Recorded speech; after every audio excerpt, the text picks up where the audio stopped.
pagi semuanya. Selamat pagi pembicara Prof. Johansyah sebagai satu-satunya pembicara pada Zoom Focus Group Discussion Indonesia Bioethics Room yang ke-15 pagi ini. Prof. Laksono akan memberikan kata pengantar pembukaan sebelum kita mulai dengan materi. Kami persilakan Prof. Laksono. Apakah sudah hadir Prof. Laksono? Baik, mungkin nanti menyusul bagaimana Prof. Johansyah, apakah sudah bisa menampilkan materinya? Ya, boleh. Baiklah. Kelihatan? Saya atas nama Indonesia Bioethics Forum mengucapkan terima kasih kepada PKMK, FK, KMK, UGM Yogyakarta yang telah memfasilitasi Zoom FGD IBF chapter yang ke-15 ini. Khususnya kepada Prof. Laksono Trisnantoro sebagai koordinator. Mungkin karena beliau belum hadir, nanti mungkin akan memberikan kata pengantarnya menyusul. Kami persilakan pembicara pagi ini, Profesor Dr. Johansyah Marjuki, spesialis bedah plastik rekonstruksi estetika, untuk memberikan materinya. Kami persilakan Prof. Johansyah. Baik, terima kasih. Apakah slide saya kelihatan? Jelas, Prof. Suara dan slide jelas. Silakan, Prof. Bagus. Baik, kalau begitu, pertama kali tentu saya ucapkan terima kasih kepada KMK UGM dan IBF yang telah memfasilitasi ceramah pada pagi hari ini. Para hadirin, Bapak Ibu yang saya hormati, kali ini saya akan bicara tentang berpikir rasional dalam ilmu. Ini dikaitkan dengan pandemi COVID-19, ya, COVID-19. Sebenarnya berpikir rasional itu berguna bukan hanya untuk pandemi COVID-19 saja, tetapi bisa berguna banyak macam-macam dalam kehidupan kita. Oleh karena itu, saya berharap mungkin ceramah ini bisa kita pakai bersama-sama, gotong royong, ya, memajukan, membangun bangsa kita. Judul kali ini adalah berpikir rasional dalam ilmu. Ya.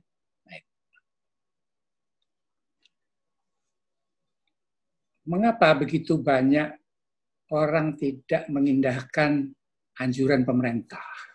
Ya, itu menjadi pemikiran saya.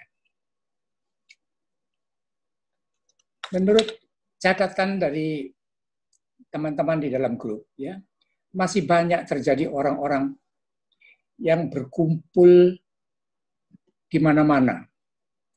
Ada yang diizinkan oleh kepala daerah, ya.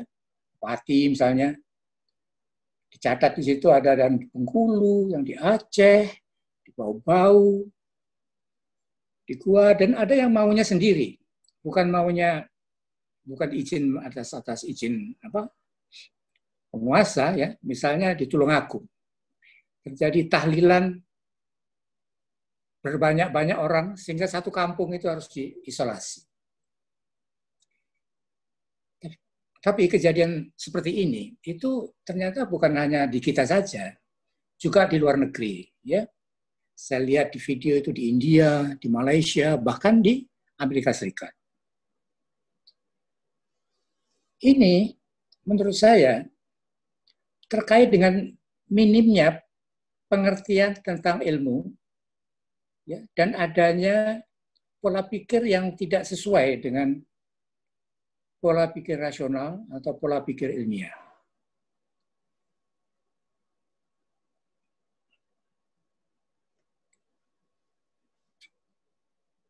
Jadi maksud saya memang tujuannya ini adalah meningkatkan daya reaksi masyarakat terhadap isu-isu ilmiah, berpikir ilmiah, dan etika keilmuan. Pada COVID-19, kita lihat, ya. Pertama, virus, coronavirus. kita kenal coronavirus ini, itu karena ilmu. Bagaimana hidupnya, terdiri dari apa, penyebarannya bagaimana, itu semuanya diterangkan dalam ilmu. Tanpa ilmu kita tidak tahu itu. Begitu juga efeknya terhadap penyakit. Badan bisa panas, bisa sesek, bisa meninggal, loh obatnya apa, itu juga ilmu kedokteran. Jadi sebenarnya COVID-19 ini sangat besar, sangat banyak nuansa keilmuannya. Ya. Jadi kalau terjadi penolakan-penolakan terhadap anjuran-anjuran ilmiah, itu kita bisa berpikir bahwa mungkin ya pengertiannya terhadap ilmu itu masih belum memadai, masih kurang. Oleh karena itu saya ingin membicara tahap demi tahap. Ya. Misalnya tentang ilmu. Ilmu itu apa sebenarnya? Ilmu itu suatu pengetahuan yang mempunyai syarat 3. Pertama itu ada sistematika. Kedua, acuannya materi, ya, fisik. Yang ketiga, bisa dibuktikan kebenarannya. Jadi 3 ini menjadi syarat bahwa pengetahuan itu sebagai suatu ilmu. Kalau kurang 1 saja, atau 2 bahkan, itu ya tidak. Bukan ilmu, itu hanya pengetahuan saja. Jadi pengetahuan itu, atau knowledge, dalam definisi ini, itu adalah segala sesuatu yang Anda ketahui. Ya? Tidak perlu pakai syarat. Jadi misalnya pada saat ini Anda melihat saya sedang memberikan ceramah begitu, ya, itu sudah suatu pengetahuan bagi Anda, jadi tanpa syarat. Maaf Prof. Ju, videonya bisa Ya. ditampilkan videonya? Video Anda, video Prof. Ju, supaya nampak sebagai pembicara. Kalau slide sudah nampak. Videonya, bagaimana caranya? Sorry. Ada gambar video, itu diklik saja. Gambar video di kanan bawah. Tidak ada ya. Video. Coba saya lihat.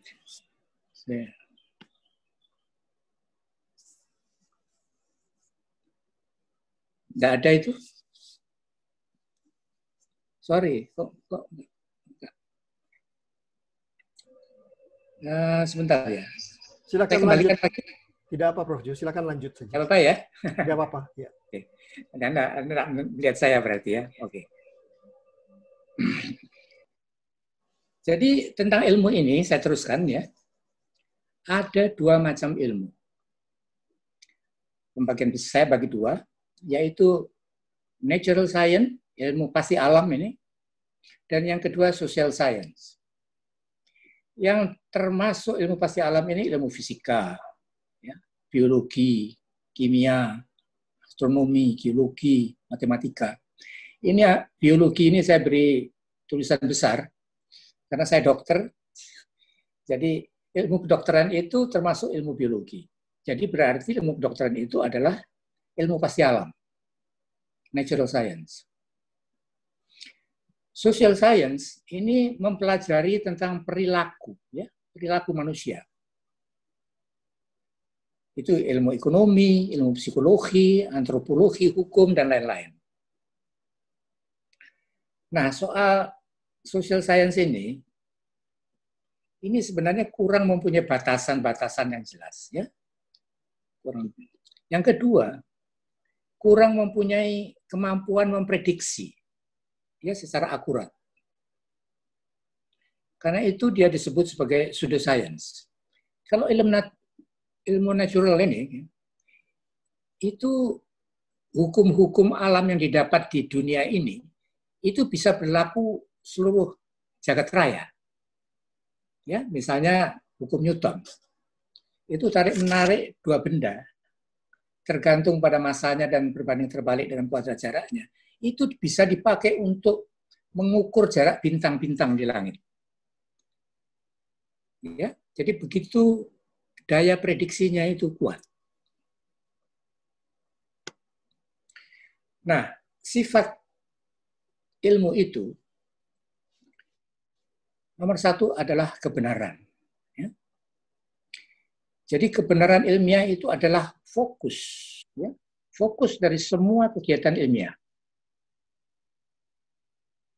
Jadi baik itu ilmu pasti alam maupun ilmu sosial, ya, itu kita bekerja, ya, dalam fokus kebenaran. Nah, untuk kebenaran itu kita membutuhkan pembuktian. Ya. Pembuktian itu perlu data dengan alat ukur yang valid. Ya. Yang jelas bahwa pembuktian itu adalah hasil pengamatan di lapangan, ya, di alam, ya, atau eksperimen. Jadi kalau ada teori dan dibuktikan di dalam lapangan dengan eksperimen misalnya, kalau terjadi selisih antara teori dan eksperimen, yang menang itu yang eksperimen. Teorinya salah. Gitu. Jadi eksperimen itu yang lebih menang. Jadi apa yang disebut pembuktian dalam kebenaran dalam ilmu natural, yaitu kalau terkait sebab akibat, ya, dan konsisten dan dapat diulang, repeatable.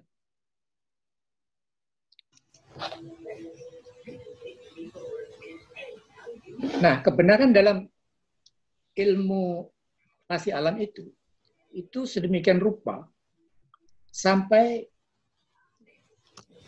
di luar keraguan, ya, beyond reasonable doubt. Jadi sudah betul-betul confirm kalau itu suatu kebenaran. Oleh karena itu, misal saya beri contoh, misalnya saja obat, misalnya. Benarkah itu obat itu, misalnya, ya, itu berbagai macam penelitian yang harus dikerjakan, pengujian laboratorium, pengujian binatang, klinik mulai dari pilot, ya, kemudian hanya beberapa pasien, kemudian lebih banyak sampelnya, kemudian multi-center, begitulah.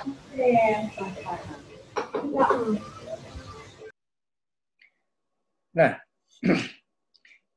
risiko dari kita mengandalkan kebenaran, bahwa pada para ilmuwan itu harus jujur.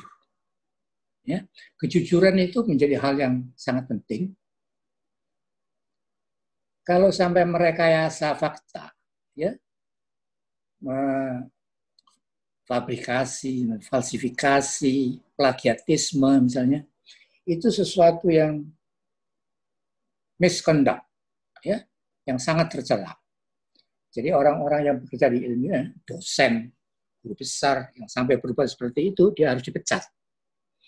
Ya, karena memang kejujuran di sini itu moral yang sangat penting, ya, di dalam keilmuan. Lalu berapa banyak pengulangan-pengulangan yang repeatable gitu membuktikan bahwa itu benar. Ini saya kutip dari Einstein. Ya. Einstein bilang tidak ada jumlah eksperimen yang mengatakan saya benar mutlak, gitu ya, benar mutlak maksudnya. Tetapi cukup satu eksperimen mengatakan kalau saya salah.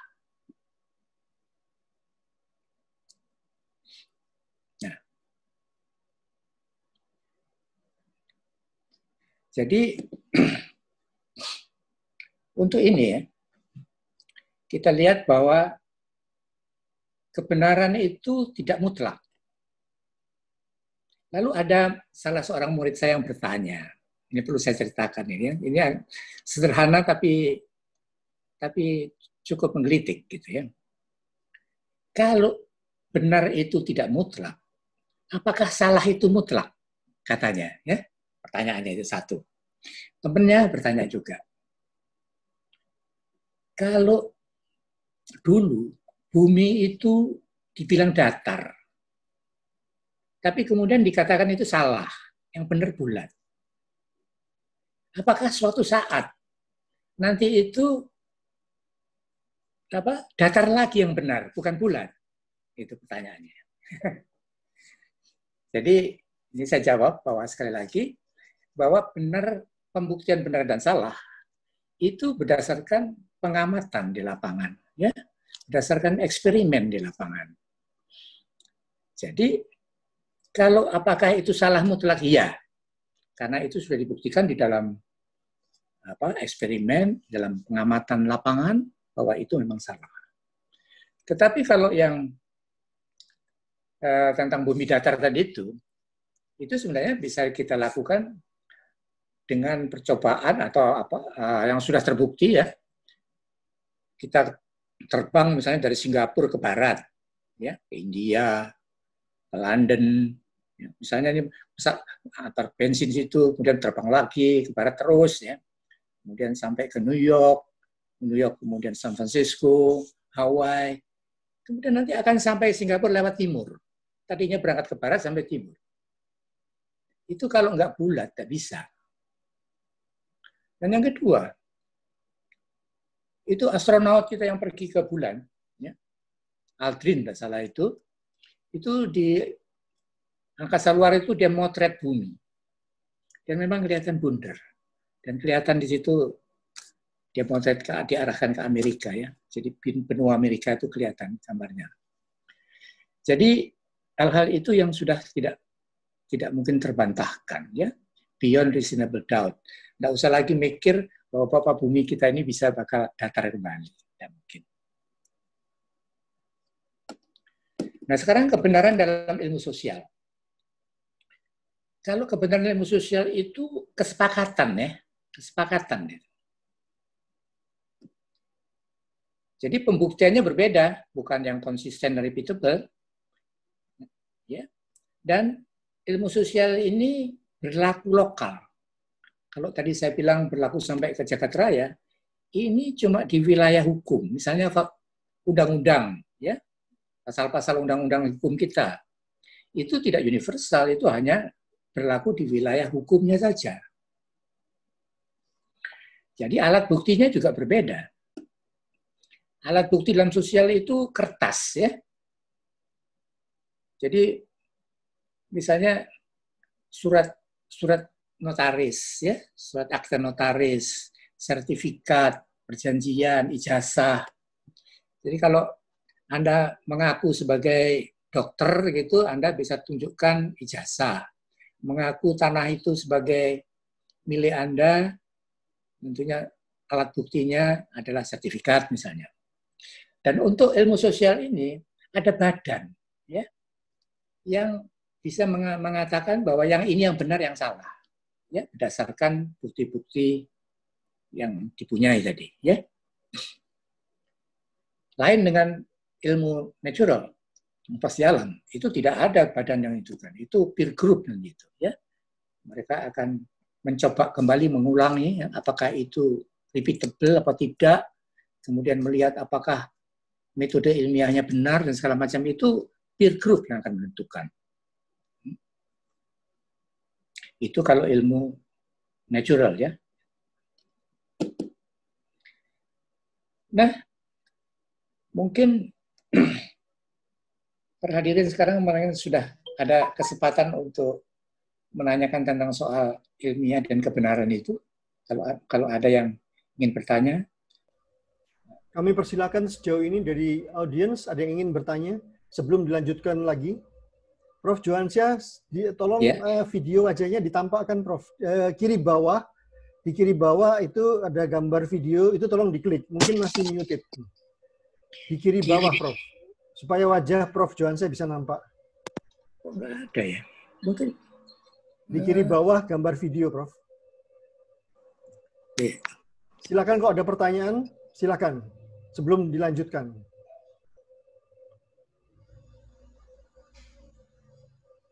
Ya, gambarnya sudah terlihat, Prof.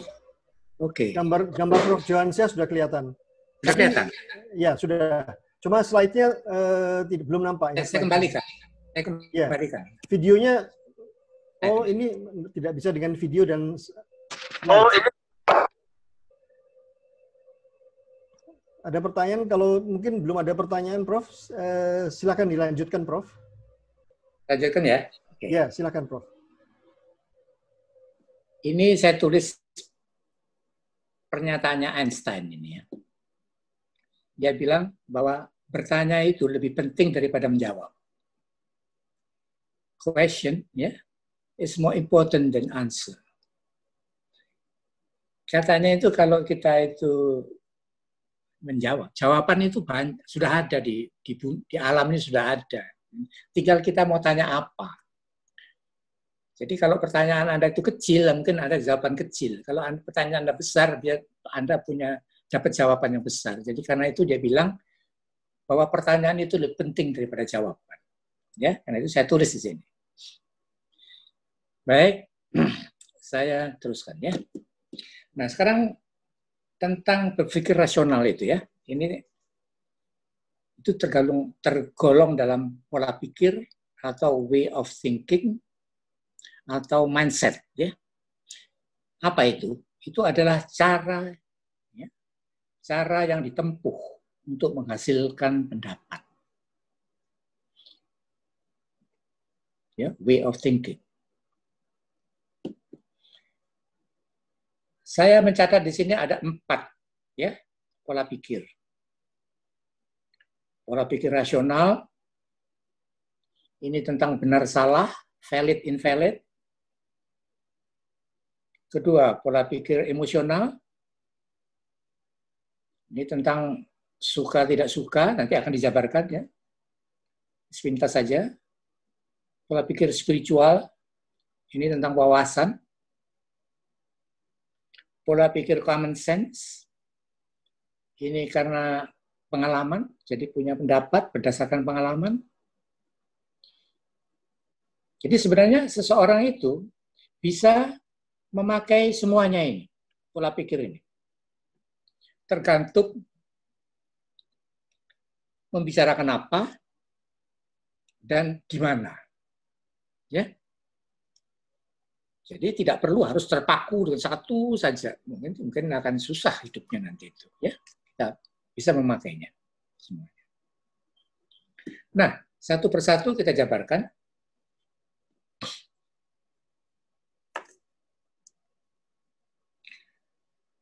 Tentang berpikir rasional. Ya. Berpikir rasional itu kita mencari reasoning, ya, dengan bertanya. Pertanyaan itu adalah benar atau salah, valid atau tidak valid. Nah, pertanyaan seperti ini itu berpikir rasional. Itu pokoknya. Ya. Terus kita lanjutkan. Kalau benar dan kalau salah. Kalau benar, itu dilanjutkan dengan bertanya, itu berguna atau tidak berguna? Itu penting atau tidak penting? Sekali lagi, kalau itu benar jawaban pertama tadi. Tapi kalau itu salah, langsung dibuang. Tidak pakai tanya berguna dan penting lagi. Buat apa? Wong itu sudah salah. Ya, gitu. Ini adalah berpikir rasional. Pada pokoknya begitu. Nah, sekarang kalau kita mencari kebenaran, itu berarti kita berbicara rasional. Kalau kita berbicara ilmiah, itu kita berbicara rasional. Ya.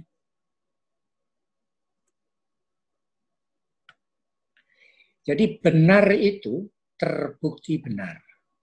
Salah itu terbukti salah. Jadi pakai pembuktian, mengatakan benar dan salah. Itu dalam konteks rasional, ya, dalam ilmu misalnya. Tapi ya hampir semua begitu. Nah, sebagai penjelasan lagi lebih lanjut ya, bahwa kebenaran itu harus didukung oleh alat bukti. Alat bukti ya. Yang saya bilang tadi itu yang konsisten, repeatable, kemudian ada kertas-kertas otentik, ya, itu alat bukti. Bukan dukungan itu banyaknya orang. Ada orang itu mengandalkan, wah kalau banyak orangnya dapat dukungan banyak, wah itu bisa menangnya. Itu bukan cara-cara ilmiah. Ya, ilmiah tidak mengandalkan jumlah orang, tidak menunjukkan fisik. Juga tidak mengandalkan campur tangannya pejabat untuk mengatakan itu benar dan salah. Ya, tetapi pembuktian, evidence.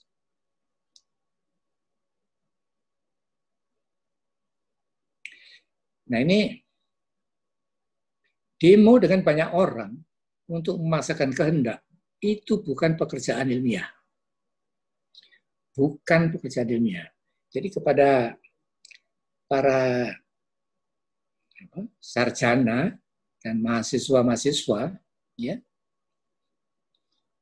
itu harap maklum bahwa demo itu bukan pekerjaan ilmiah. Kalau ada sesuatu yang kontroversi, itu bukan berdemo, ya, tapi diajak berdebat atau berdiskusi atau bernegosiasi. Nanti kalau ada waktu, kita di belakang nanti akan saya uraikan. Bagaimana cara berdebat, bagaimana cara berdiskusi. Ya. Tapi bukan berdemo. Ya.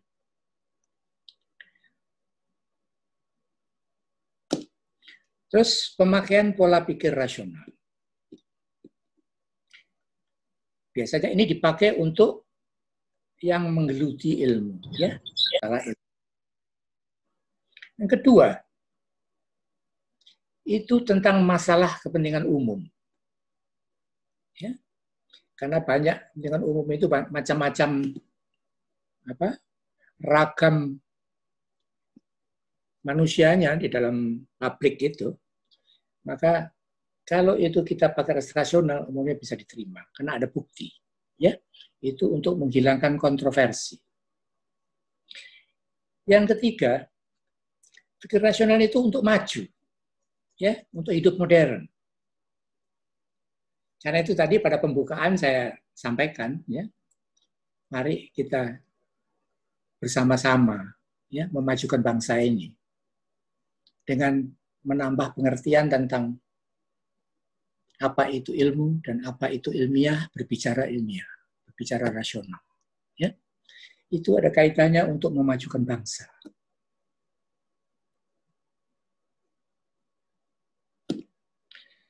Nah, dalam pemakaian ini, saya akan kutip ucapan Sir Bertrand Russell. Ya.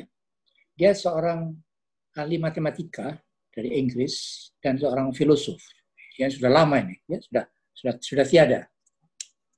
Dia mengatakan, all problem finally a scientific problem. Jadi hampir semua masalah itu bisa dibantu dengan cara-cara ilmiah, ya. Dan saya bisa dipakai untuk segala macam ilmiah. Kalau nggak bisa ya memang nggak mau barangkali, ya, nggak mau pakai, nggak mau apa. Karena ilmu itu juga tidak memaksa. Dalam pemakaian ilmu itu tidak memaksa seseorang untuk mau memakainya. Ya. Jadi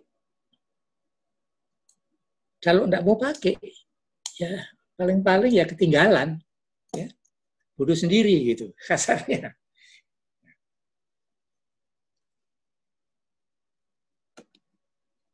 Nah, jadi ada satu pertanyaan, ya, apakah ilmu itu memihak? Saya bilang, iya, dia memihak, tetapi memihak kebenaran, ya. Bukan memihak kepentingan golongan, ya, bukan. Jadi ilmu tidak mengenal kepentingan golongan, ya. Oleh karena itu harus tidak ada kubu di dalam institusi keilmuan dan institusi publik. Karena itu untuk kepentingan kebenaran dan kepentingan publik. Benarnya. Ya. Nah, kita teruskan ini. Kubu di dalam institusi itu merusak institusi. Ya, ini penting menurut saya sampaikan. Karena institusi itu kan mempunyai visi dan misi. Ya. Semua orang di dalam institusi itu bekerja ya untuk merealisir visi dan misi itu. Ya. Tapi kalau ada kubu ini punya visi dan misi sendiri. Ya. Kalau ada 3 kubu, 4 kubu, maka ada visi dan misi yang macam-macam di dalam satu institusi yang sebenarnya sudah punya visi misi juga. Jadi visi misi institusi tidak bisa tidak dikerjakan, diabaikan. Ya, masing-masing kubu bingung sama visi dan misinya sendiri. Karena itu kubu itu dalam institusi bisa merusak institusi. Ya.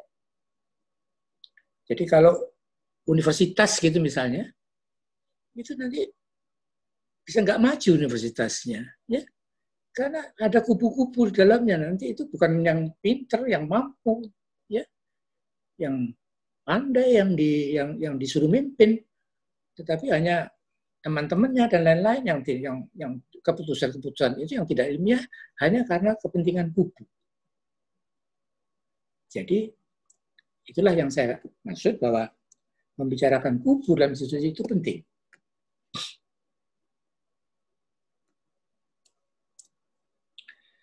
Jadi kalau saya gambarkan di sini ya, kalau rational thinking itu ada garis di sini, ya. Yang di atas itu yang benar, yang di bawah itu yang salah, ya. Benar salah, yang atas itu valid, yang di bawah invalid. Ya. Jadi kalau dia valid, itu kita teruskan dengan berguna, tidak berguna, penting dan tidak penting. Ya. Tapi kalau itu salah, langsung dibuang, blank, kosong di bawah ini. Jadi enak sebenarnya ini ya. Kita cuma isi yang atas saja, bawahnya enggak. Mungkin ada yang tanya, tapi saya duluin aja, karena tadi nggak ada yang tanya. Sekarang saya yang tanya. Ya. Tapi nanti saya jawab sendiri. Apa bedanya rational thinking sama critical thinking? Kritis, ya, critical thinking. Sama rational thinking. Saya bilang itu sama. Ya, sama. Cuma dari mana Anda bertanya? Datang bertanya itu dari mana? Kalau Anda dari atas ini, ya, pertanyaannya itu benar nggak? Gitu. Tapi kalau critical thinking itu datang pertanyaan dari bawah. Itu apa nggak salah? Gitu. Tapi akhirnya jawabnya sama. Jawabnya yaitu dengan pembuktian, ya, dengan evidence. Jadi critical thinking sama rational thinking itu sama akhirnya, ya, sama.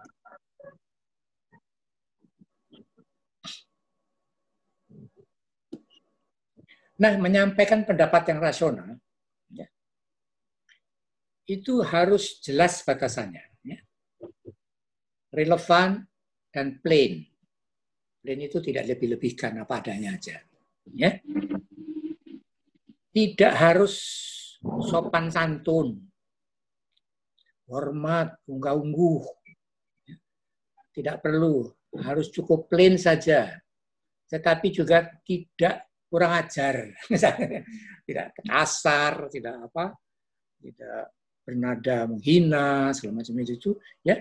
Tidak harus gitu, plain. Yang penting bolak-balik di sini saya katakan plain, ya. Artinya 0, tidak atas, tidak bawah. Juga tidak mempercantik kata sehingga mengaburkan arti itu nanti, ya. Seolah-olah bijaksana kita itu dikabur-kaburkan faktanya, ya. Itu eufemisme namanya. Itu juga jangan, ya. Di dalam hal-hal yang rasional kita tidak pakai eufemisme. Juga tidak memakai kiasan, ya, metafor. Jadi kalau menceritakan sesuatu itu faktanya, bukan kiasannya. Kalau bicara kiasan itu bukan bicara rasional itu. Bicara kiasan itu bisa tentang wawasan, entah apa ya. Karena itu baru wawasan ya pakai itu saja. Tapi wawasan itu bukan kebenaran. Tapi kalau bicara rasional itu butuh kebenaran, evidence, ya, butuh bukti. Jadi tidak memakai kiasan.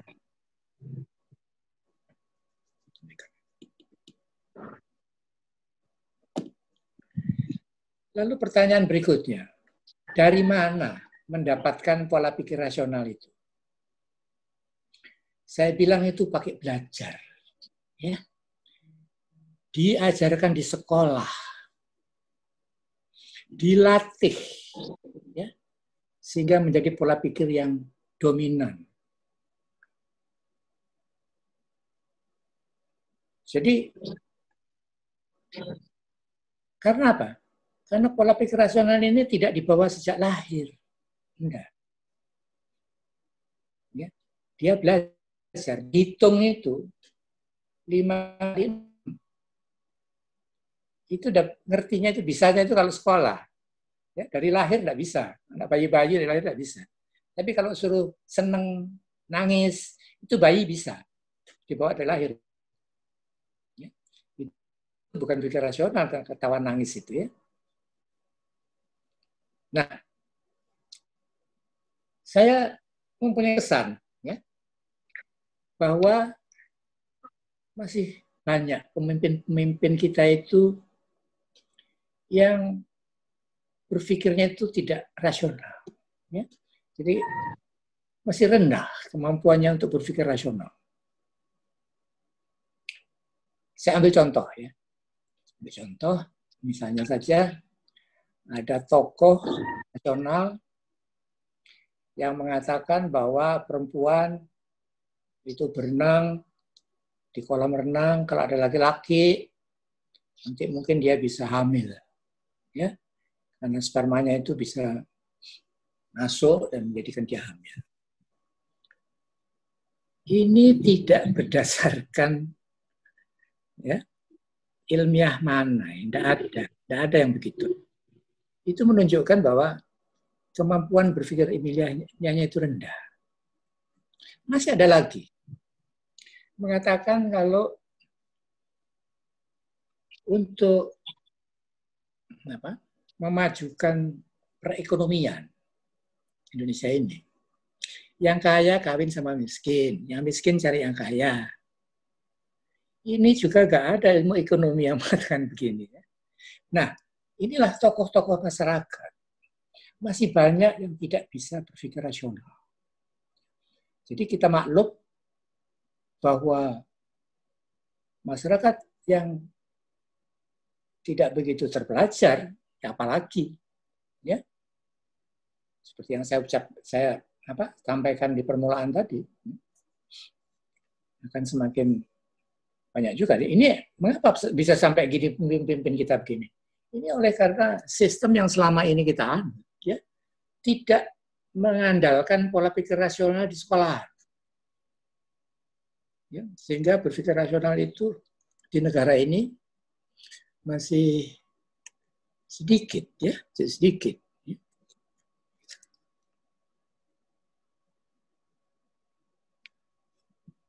Nah, kita lanjutkan sekarang dengan berpikir emosional.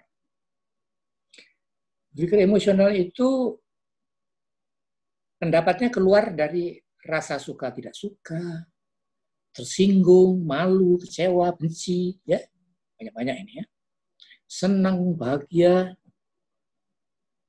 relasi, ya ini hubungan ya bukan musuh, teman, kolega, hormat, unggah-ungguh, umur tua, jabatan, percaya, yakin, ini semuanya ini menghasilkan pemikiran yang emosional. Jadi emosional itu pendapatnya ya, bukan ekspresi mukanya. Ya, lemah lembut, tapi kayaknya bijaksana, bukan itu. Tapi ini ya, kita lihat itu isinya, tahu omongannya itu, pikirannya itu apa.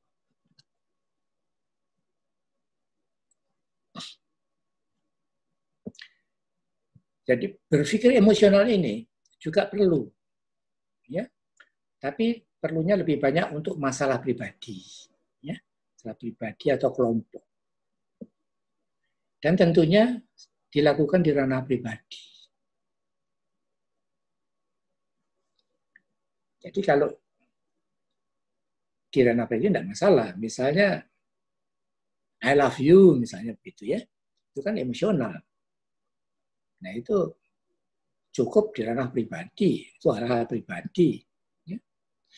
Tapi sekarang ini ada juga yang media sosial yang khusus, ya, isinya itu hal-hal yang emosional itu, ya, gosip dan lain-lain itu, ya. Itu biasanya, tapi itu sebenarnya seharusnya itu tuh berada dalam ranah pribadi, ya.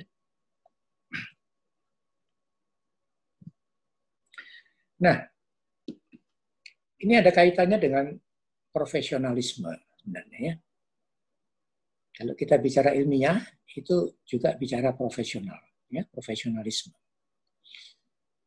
Jadi profesionalisme itu sebenarnya adalah bekerja dengan budaya ilmiah, berpikir rasional, memakai sistem, memakai standar operating procedures, ya, protap, ya, dan tata tertib. Ini menyebabkan suatu institusi itu profesional. Ya. Jadi saya makin menekankan bahwa lawan itu bukan musuh di dalam profesional itu. Saya kasih contoh tentang tinju profesional. Ya. Tinju profesional itu yang bertinju yang tidak pakai baju itu, ya, itu sungguh-sungguhan itu.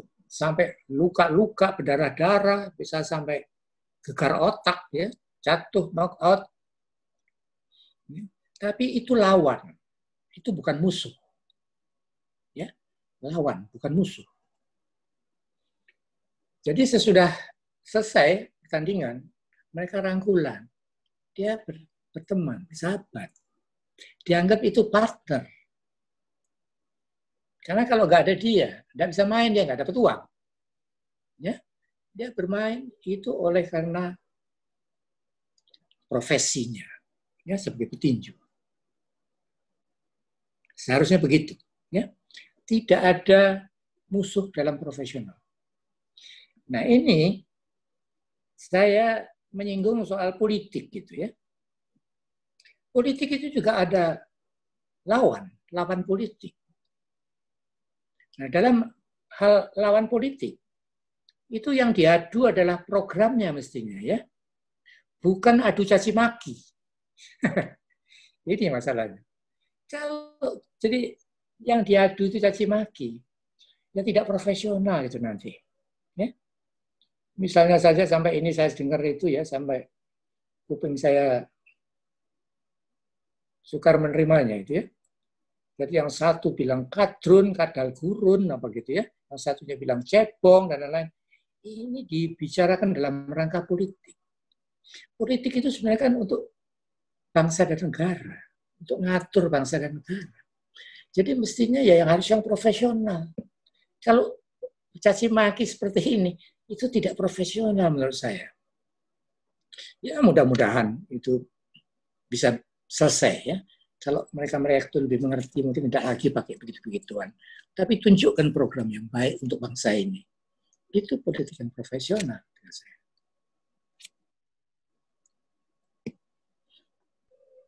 Nah, seperti saya katakan tadi, ya, itu bedanya dengan rational thinking. Pada emotional thinking ini,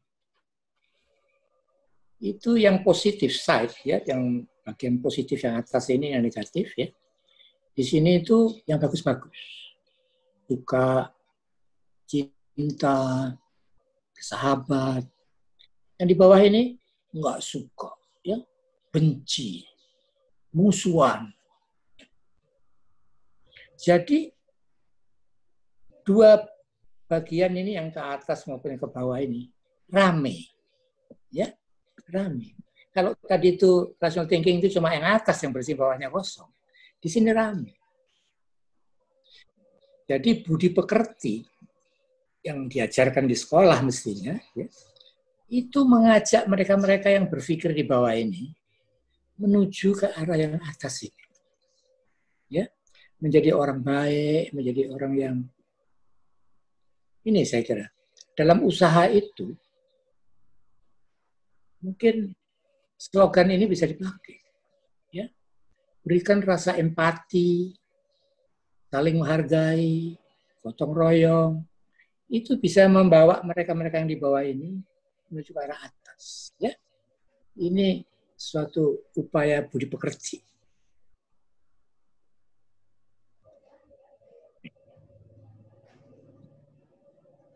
Nah, emotional thinking ini dapat turunan dari binatang. Ya. Itu katanya Darwin ini. Nah, itu kalau saya lihat ada video-video sekarang itu di medsos itu ya, kayaknya bener ini. Lihat binatang-binatangnya itu kepada anak-anaknya, wah bukan main sayangnya.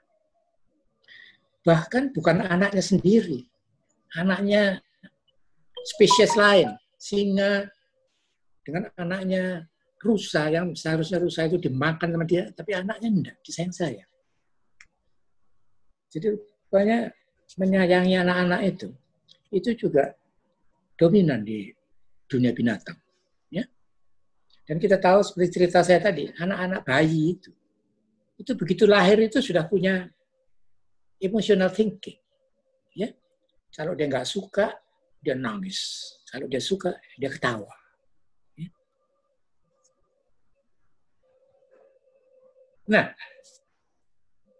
ini juga ada hubungannya dengan kritik dan menghina.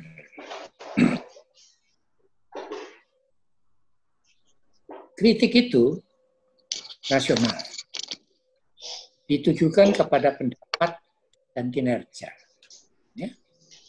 Jadi kritik itu berguna. Dari segi moralnya itu baik.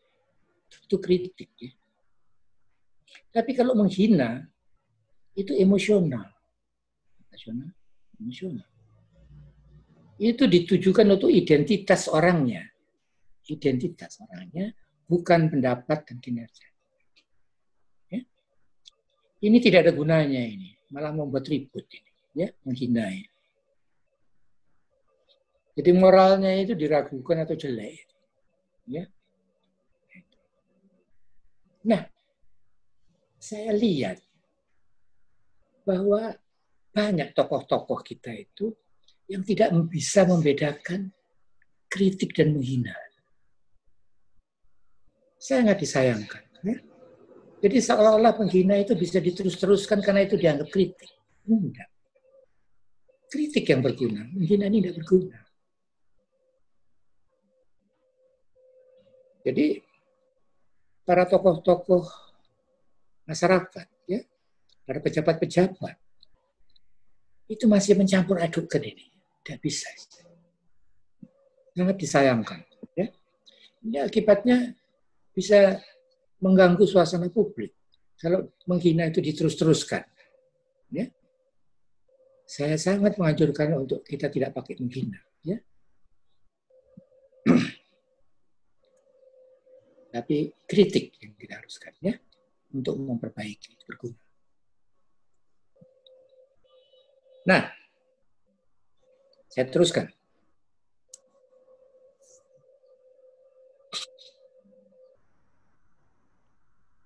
Berpikir spiritual itu berpikir dengan wawasan, ya, khayalan, ya, cita-cita, seperti membuat visi dan misi yang saya bilang. Kekaguman, ya, pemujaan, itu juga spiritual, misalnya dalam agama. Jadi cara berpikir spiritual itu dapat merangsang, ya, memotivasi untuk mendapatkan penemuan atau mengembangkan sesuatu, baik ilmu atau bukan. Ya. Tetapi tentu cara berpikir spiritual ini bukan kebenaran. Ya. Itu wawasan. Untuk kita bisa menuju. Ya. Untuk menghasilkan hipotesis misalnya. Ya. Hipotesis. Perkiraan yang kita anggap bisa dicapai. ya, tesis. Nah, dalam hal ini mungkin orang-orang mengira kalau spiritual itu mesti agama. Tidak ya, tidak selalu. Visi dan misi Pancasila itu adalah spiritual. Ya. Jadi agama itu salah satu bentuk spiritual. Ya. Salah satu bentuk spiritual yang punya sifat khusus. Ada 3 yang saya catat. Ya. Itu diyakini benar. Sekalipun tanpa pembuktian. Itu suci. Dan diimani. Ini kekhususan agama. Ya. Kalau yang lain-lain itu tidak perlu diimani. Tidak perlu dianggap suci. Ya. Masih mungkin bisa diubah. Mungkin dipertanyakan. Ya. Jadi oleh karena itu, agama itu termasuk ranah spiritual. Oh maaf, ini kok tercoret ya.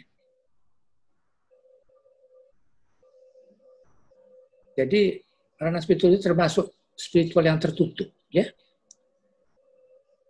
dalam ranah pribadi. Karena tiga-tiganya ini,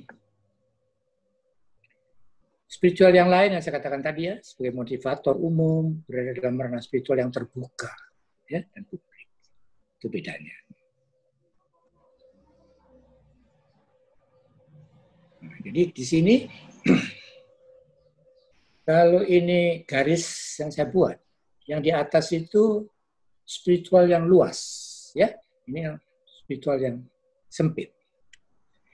Yang luas itu biasanya bisa menerima banyak alternatif, ya.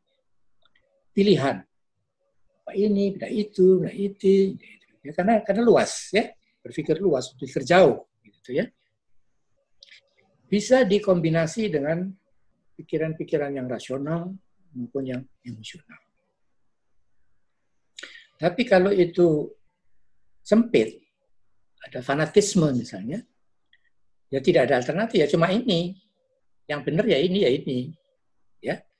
Itu salah satu gambaran secara singkatnya demikian.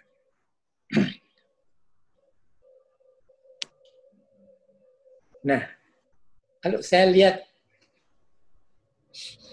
saya kombinasikan ketiga macam pola pikir tadi, ya. Rasional, emosional, dan spiritual.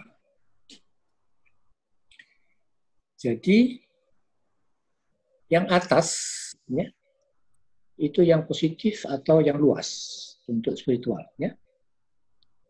Kalau yang negatif, yang bawahnya itu salah, ya. Yang negatif emosi, kemudian ini yang sempit, ya. Jadi sebenarnya dari 3 ini seperti saya katakan tadi, itu yang paling berisi baik itu cuma rational thinking. Karena yang di bawah ini kalau itu salah langsung dibuang, kosong. Di sini rame, ya. Jadi ini rame, tapi ini kosong. Ya, kalau rational thinking. Sebenarnya ada satu pertanyaan, ya, di sini. Karena sering saya mendengar ada orang bilang, pikiran sehat, berpikir sehat. Berpikir sehat. Sehat itu apa? Kalau kita berpikir sehat, ya, misalnya itu banyak itu di mana-mana itu orang mikir sehat, ngomong, ya, berpikir sehat. Menurut saya mungkin yang dimaksud itu ya 3 macam ini, yang di atas ini pikir sehat. Jadi yang di sini mungkin yang tidak sehat, ini sakit gitu. Kalau tidak sehat kan sakit. Jadi mungkin itu maksudnya, ya, karena secara akademik itu kita tidak menyebutnya pikiran sehat, gitu ya. Enggak. Kita mikirkan apa itu rasional, ya, emosional, spiritual.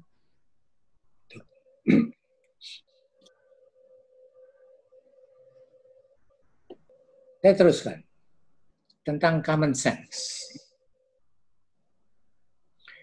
Jadi common sense itu adalah pikiran yang pendapat yang keluar dari berpikir kira-kira berdasarkan pengalaman. Common sense ya. Kadang-kadang benar, tapi sering salah. Apa ini? Common sense ini. Saya ambil contoh, misalnya matahari. Ya. Matahari itu terbit dari timur, kemudian tenggelam di barat. Semua orang mengalami itu. Ya. Semua orang mengalami itu bahwa matahari itu kayaknya terbit dari timur, tenggelam di barat.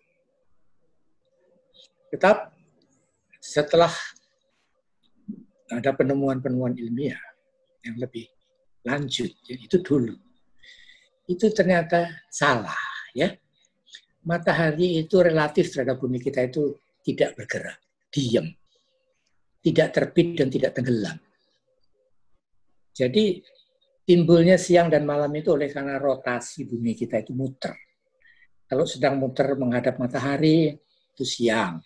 Kalau muter sedang membelakangi matahari, itu malam. Nah ini common sense. Ya. Common sense berdasarkan pengalaman. Itu yang pengalaman salah, tapi mungkin juga pengalaman yang benar. Gitu ya. Menurut pengalaman saya begini, dan itu ternyata memang benar itu ada. Sering juga. Gitu ya. Cuma tidak selalu, karena common sense itu tanpa pembuktian lebih dulu. Ya, tanpa pembuktian lebih dulu.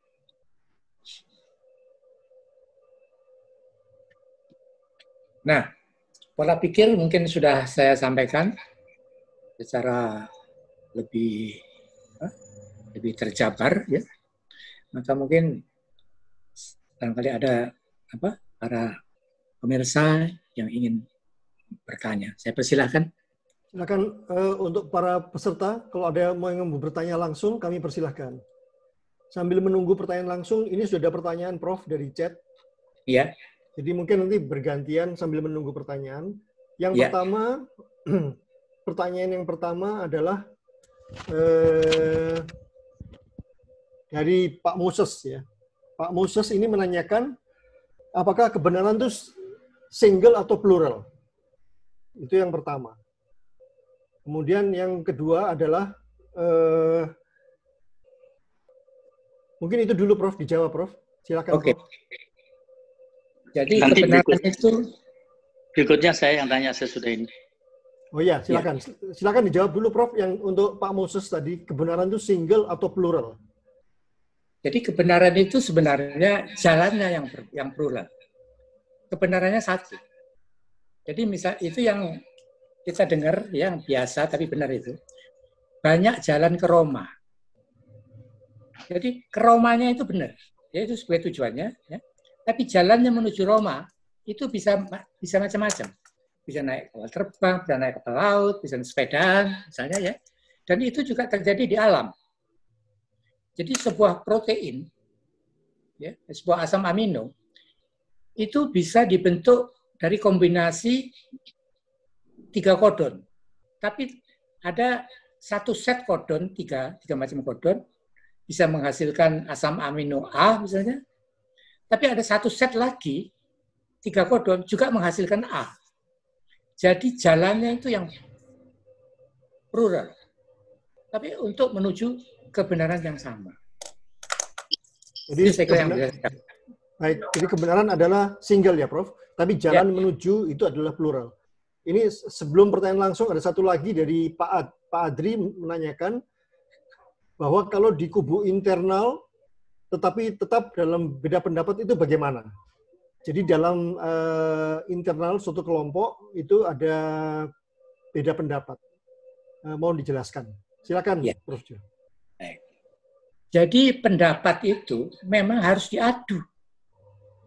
Jadi di dalam, apalagi di dalam internal ya, internal itu kita harus habis-habisan mencari kebenaran itu, mencari kesalahan itu, ya, sehingga apa yang dapat menjadi policy dalam internal badan ini itu yang betul-betul bagus, yang betul-betul benar. Gitu. Jadi pendapat itu tempat untuk kita berdebat, tempat kita untuk mencari kebenaran. Ya, jadi jangan sungkan.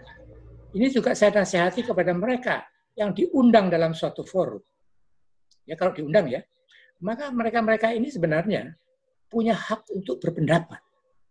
Jadi jangan lagi mikir, wah ini profesor, saya bukan. Wah ini kepala, ini bupati, wah ini gubernur, saya bukan. Lalu nggak berani ngomong.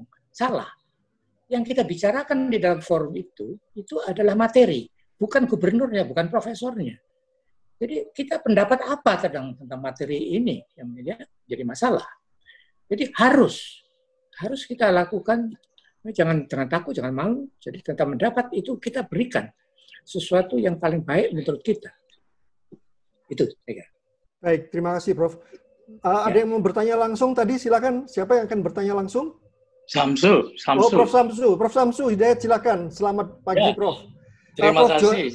Ya, maaf, Prof Johansyah, mohon videonya dihidupkan supaya wajah Prof Johansyah bisa nampak karena tanya jawab langsung ini. Di sebelah kiri bawah, Prof, ada gambar video. Tolong di-unmute, Prof Johansyah. Sebentar ya. Kiri bawah, Prof. Kalau gambarnya Prof Samsu sudah jelas. Ini bukan. Yang masih belum nampak, Prof. Sudah kelihatan saya? Ya. Ya, sudah terlihat, Prof. Sudah. Oke. Ya, silakan Prof Samsu, silakan, Prof. Ya. Selamat siang, Prof Jo. Selamat siang. Saya ingin bertanya tentang kebenaran. Apakah kebenaran itu langgeng? Ya. Ini saya tanyakan karena katanya di dalam ilmu itu tidak ada dogma. Makasih. Silakan, Tidak Prof. ada, Prof? Tidak ada dogma. Halo? Dogma. Ya. Oke. Tadi sebenarnya sudah sampaikan, Prof.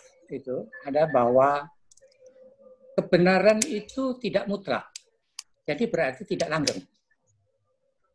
Jadi yang saya beri contoh tadi itu adalah sinar. Ya. Sinar Newton. Tetapi kemudian Einstein itu ngitung-ngitung dalam teorinya bahwa sinar itu kalau bertemu benda besar itu akan belok. Dan ternyata itu benar. Jadi yang sudah sekian tahun, sudah 1000 kali, sekian juta eksperimen dilakukan di bumi ini, mengatakan bahwa sinar itu lurus itu benar. Tapi ternyata kalau itu di angkasa luar, bertemu bintang atau apa, itu ternyata berbelok. Karena itu Einstein bilang, kebenaran itu tidak mutlak. Ya, salah itu mutlak. Itu. Nah, terus tentang dogma. Dogma itu hipotesis, kebenaran.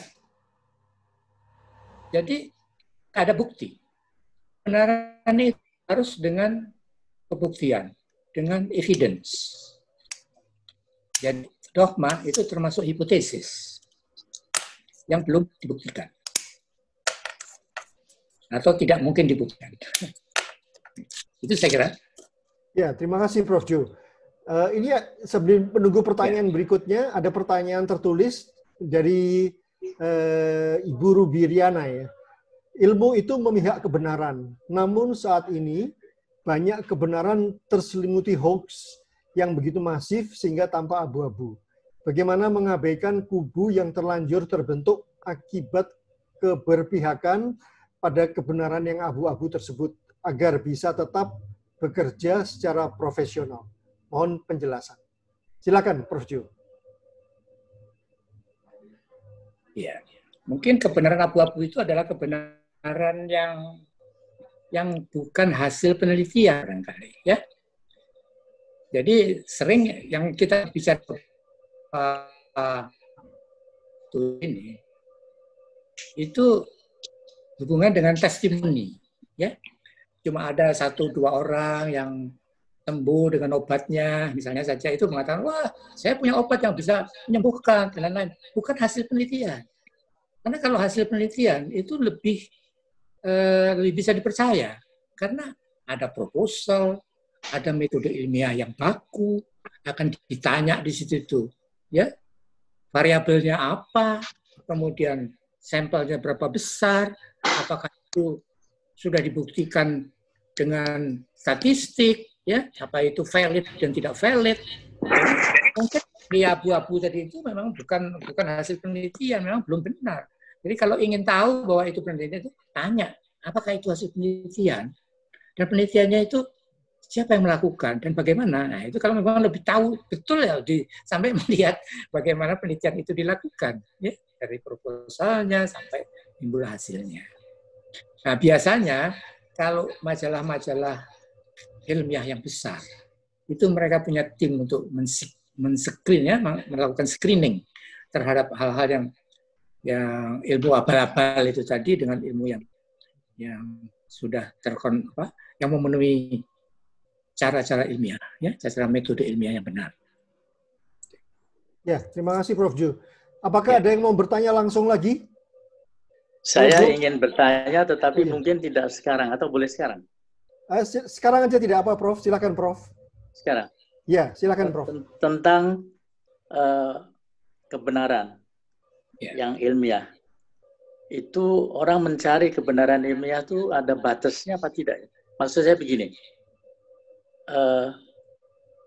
banyak di antara para ilmuwan yang mempertanyakan, kalau saya bebas melakukan penelitian yang kemudian menemukan kebenaran, mungkin kebenaran itu bertentangan dengan peradaban. Ini karena itu saya ingin tanya nanti tentang peradaban sebenarnya. Jadi ilmu dan peradaban itu selalu sejalan atau ilmu itu bisa salah? Nah, kalau bisa salah, apa yang harusnya mengendalikan orang mencari kebenaran atau orang mengembangkan ilmu? Gimana, Prof. Jo? Silakan, Prof. Jo. Ya, silakan, Prof. Ya, baik. Jadi kebenaran itu di dalam ilmu, kebenaran ilmiah, itu tidak tergantung pada peradaban, tidak tergantung pada tradisi, ya. Dia hanya tergantung pada metode ilmiah. Jadi kalau metode ilmiahnya itu sudah valid, ya, kemudian hasilnya pun diuji valid, maka kebenaran ilmiah itu ya valid, itu sudah benar. Nah, yang menjadi masalah, apakah kebenaran ini diterima dalam peradaban? Apakah kebenaran ini diterima oleh budaya masyarakat setempat? Nah, ini itu hal lain. Itu tergantung pemakaian. Jadi kebenaran ilmiah itu memang ilmu, ya, satu pihak. Pemakaian di pihak yang lain. Jadi untuk memakai suatu ilmu, itu saya katakan tadi tidak ada paksaan untuk memakainya. Tergantung yang mau pakai. Nah, kalau yang mau memakai itu, dia harus memperhitungkan apakah itu bisa diterima dalam budaya masyarakatnya, ya? Apakah itu misalnya bisa laksana begitu dan lain-lain, ya, punya fasilitasnya atau apa segala macam, itu tergantung yang memakai. Jadi kita terpisah antara budaya, peradaban, ya, peradaban ini termasuk di dalam grupnya budaya tadi itu, ya, dengan kebenaran ilmiah. Kebenaran ilmiah sendiri. Kebenaran ilmiah hanya membutuhkan kebenaran, titik. Tapi kalau mau pakai, nah itu baru masuk peradaban lah, kemudian pertimbangan politik, pertimbangan segala macam dari suatu negara, suatu grup masyarakat, misalnya saja cloning, ya. Cloning itu mungkin itu benar itu dalam ilmiahnya ini benar, tapi apakah itu dipakai? Nah itu banyak negara yang tidak mau melakukannya. Jadi memang berbeda. Tapi apakah cloning itu lalu itu salah? Bukan, ini tetap benar.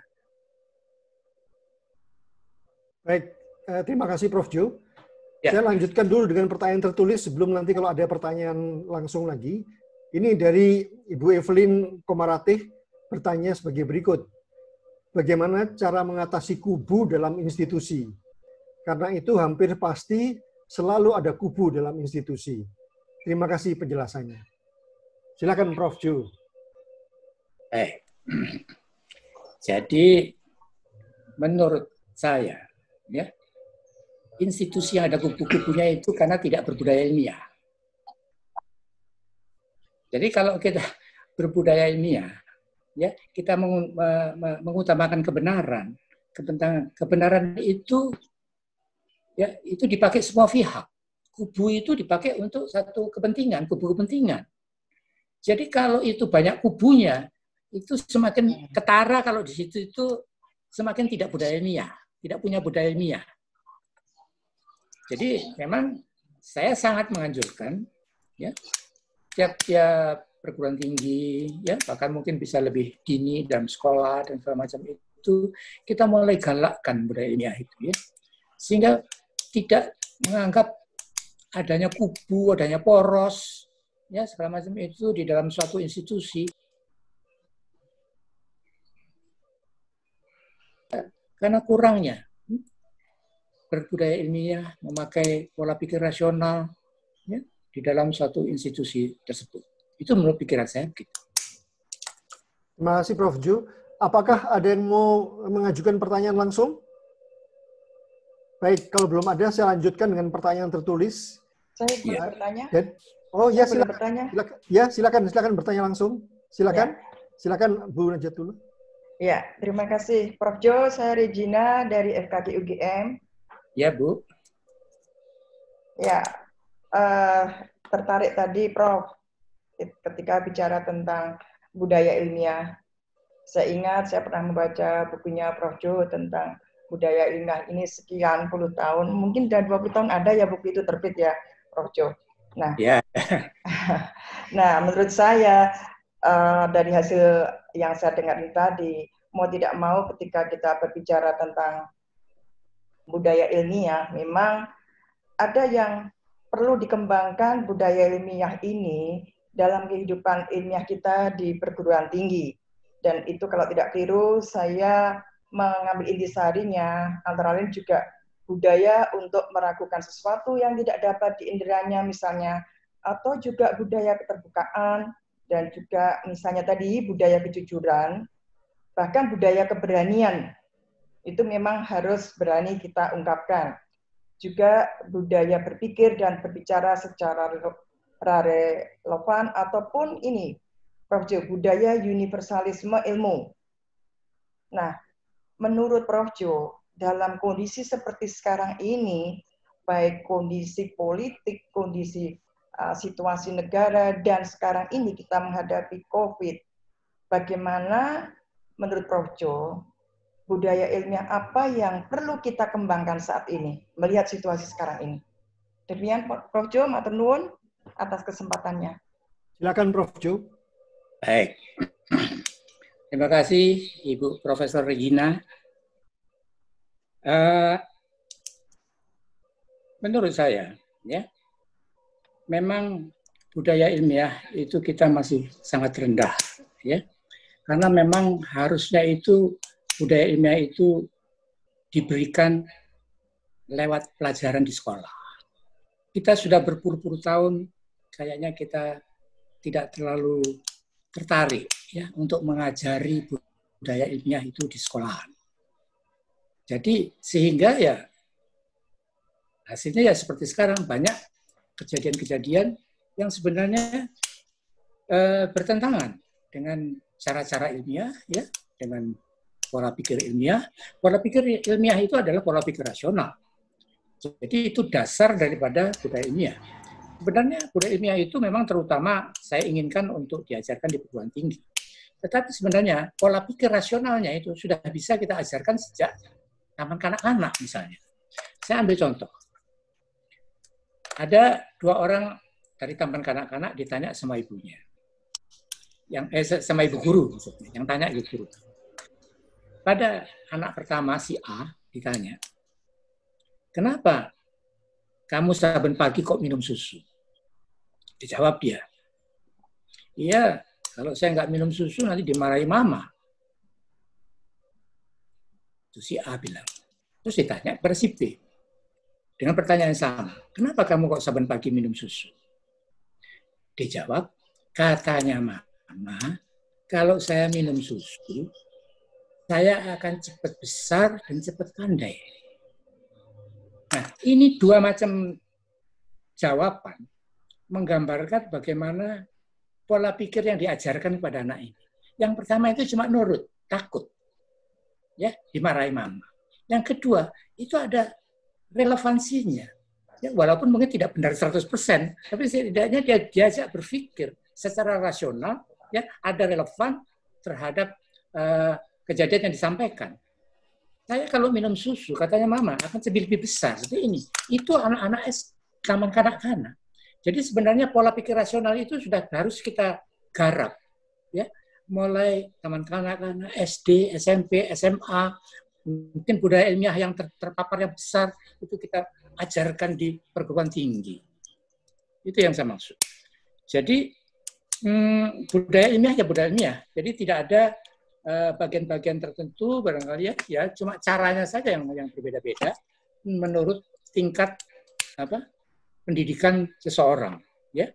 Jadi kalau pendidikannya tidak terlalu tinggi ya jangan kasih yang jelimet-jelimet gitu ya. Begitu.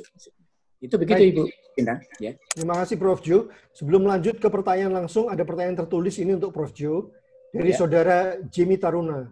Bagaimana cara kita membuktikan kebenaran apabila ini terhalang oleh kedudukan? Sebagai contoh, misalnya rakyat biasa yang ingin berdiskusi dengan pejabat setempat tentang kebijakan pemerintah, tetapi sering mendapat penolakan. Demikian. Silakan Prof. Jo.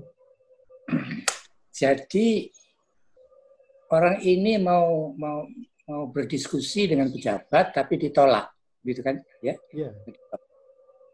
Wah, itu bukan mencari kebenaran ya menurut saya itu ya. Itu ya memang protokol-protokolnya barangkali ada protokol untuk bertanya, mungkin ada saluran-saluran yang harus dipakai, protap-protapnya itu barangkali ya. Jadi tidak ada hubungannya dengan mencari kebenaran saya kira di sini. Itu tergantung pada tata cara, SOP di dalam kantor itu, dengan pejabat itu, bagaimana orang-orang yang bisa memberikan asupan, ya, apakah tertulis, apakah ketemu, ataukah apa. Jadi memang dalam kantor-kantor yang profesional itu harus disediakan, ya, karena mungkin itu perlu sebagai kritik, ya, sebagai kritik. Saya katakan tadi bahwa kritik itu berguna dan diundang, ya, kritik itu diundang. Itu saya kira, Pak. Baik, terima kasih Prof. Jo. Apakah ada pertanyaan langsung lagi? Ya, Prof, tutup kita. Ya, silakan. Silakan.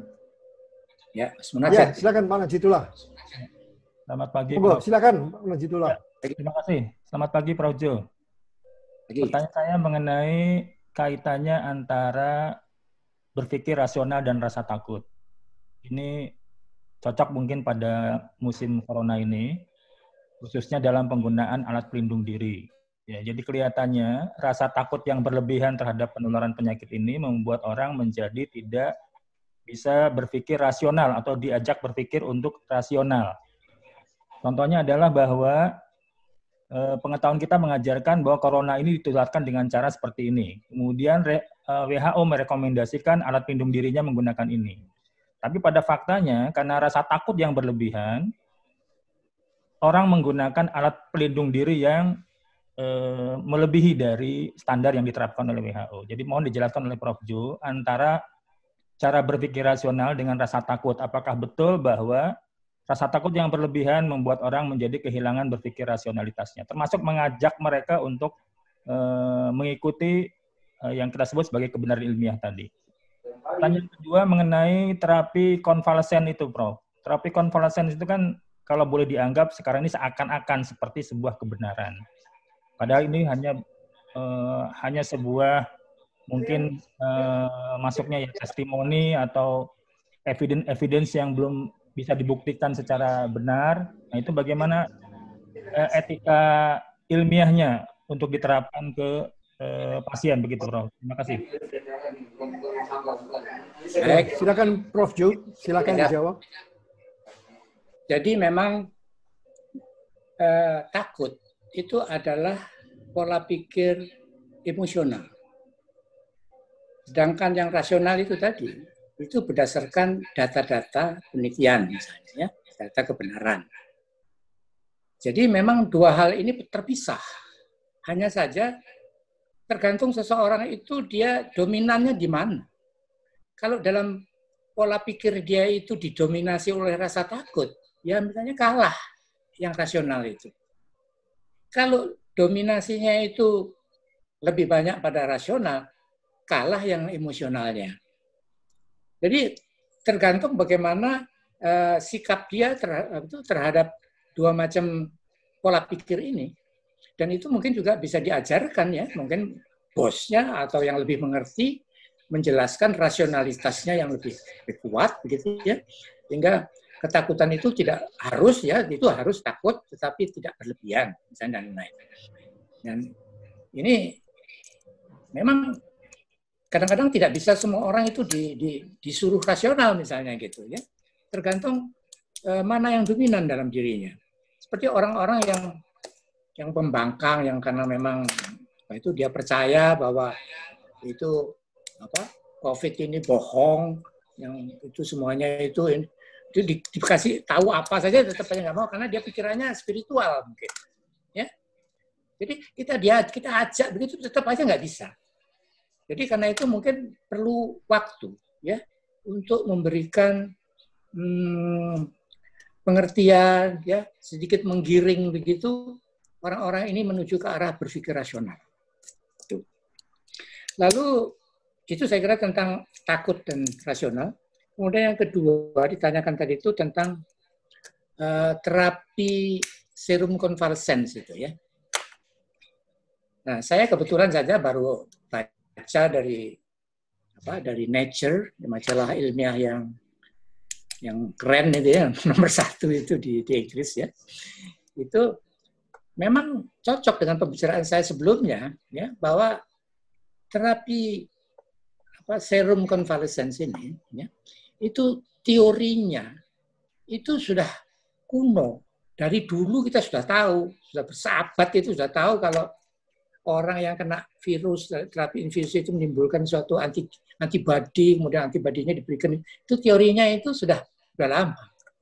Nah, perkara itu mau dipakai, itu harus melalui suatu prosedur, ya, bahwa itu nanti itu ya kayak penelitian, ya, tidak ada proposal, kemudian bagaimana untuk dibandingkan antara yang tidak pakai dan pakai, terus bahaya-bahayanya apa, jadi variabel-variabelnya disebut semuanya, dan itu belum ada, terutama di Indonesia belum ada. Jadi karena itu terapi konvalesen itu kalau dilakukan itu sebenarnya belum memenuhi syarat menurut saya ya, karena memang belum ada penelitiannya itu. Itu juga disebutkan di dalam Nature itu bahwa masih thin, masih sedikit di dunia ini yang melakukan penelitian terhadap COVID, karena memang COVID ini kan penyakit baru. Ya.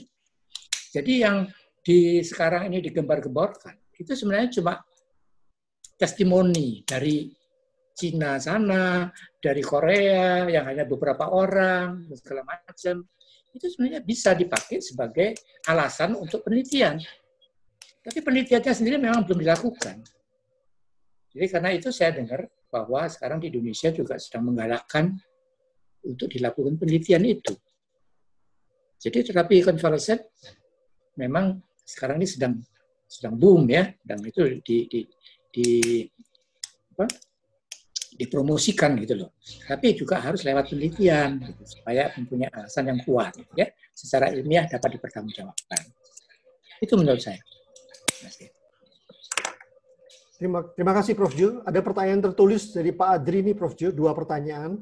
Yang pertama, bagaimana tentang Presiden USA, apakah berpikir rasionalkah dia? Mungkin karena statement-statementnya akhir-akhir ini. Yang kedua, tentang acara di TV, seperti 2 Sisi atau di ILC itu. Apakah berpikirnya sudah rasional atau emosional? Silakan, Prof. Jo. Ya. Jadi tentang Presiden USA itu, ya. sebenarnya bukan kapasitas saya untuk menilai pribadi ya. Jadi yang mungkin yang bisa saya jawab, kalau sekiranya Anda menyebutkan pendapatnya apa, mungkin bisa saya jawab. Ya. Tapi kalau tentang pribadinya Presiden, saya kira bukan kapasitas saya gitu ya. Dan ini juga pembicaraan kita ini tentang pendapat, tentang kinerja, ya, bukan tentang individu, identitas pribadi. Itu yang pertama. Kemudian tentang acara ILC. Acara ILC itu semacam debat, ya, semacam debat, tapi bukan debat ilmiah menurut saya. Bukan begitu debat ilmiah. Ya.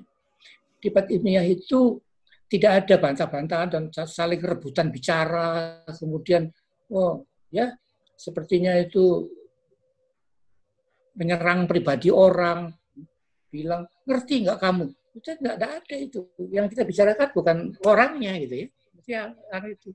Jadi menurut saya acara ILC itu bukan forum debat ilmiah, bukan.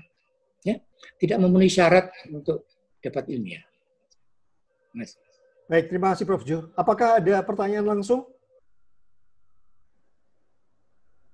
Prof. Samsu ya. Silakan, Prof. Samsu.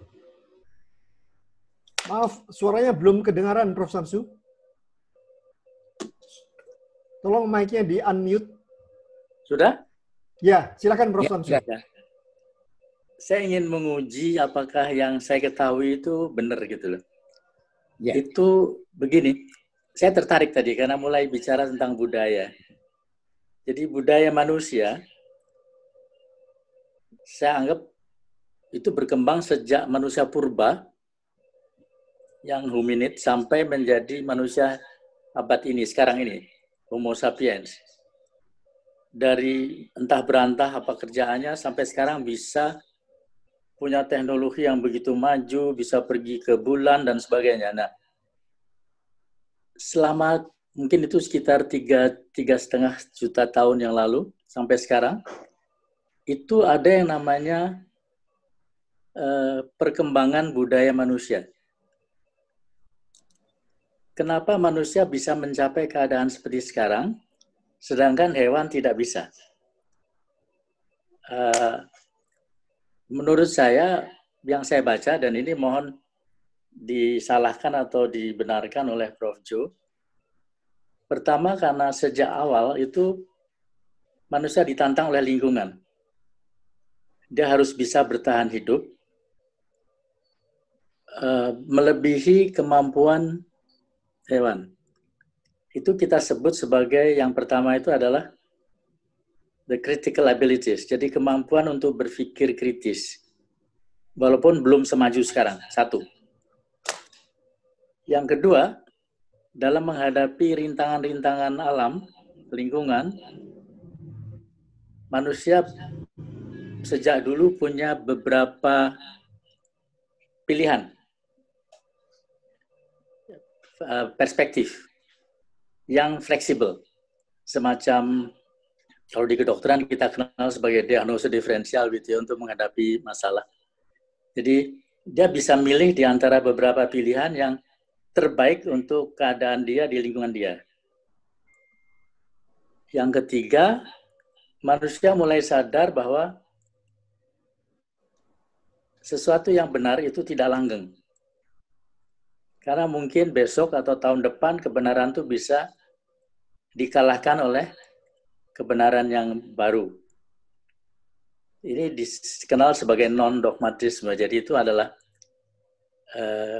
experience yang ketiga. Yang keempat experience, nah ini yang saya ingin tanya ini. Yang keempat itu dia harus peka terhadap semua nilai, sistem nilai yang ada di lingkungannya. Dalam pergaulan, di keluarga, atau di sekolah, atau di mana saja, itu banyak nilai-nilai yang sejak lama sudah ada di sekeliling seorang manusia. Dan yang terakhir, yang kelima adalah, nah ini emosional sebenarnya, dia bisa mengembangkan rasa empati. rasa empati. Jadi saya ulang, the totality, totalitas of human experience itu mulai dari critical abilities, kemudian mempunyai perspektif atau pilihan yang fleksibel.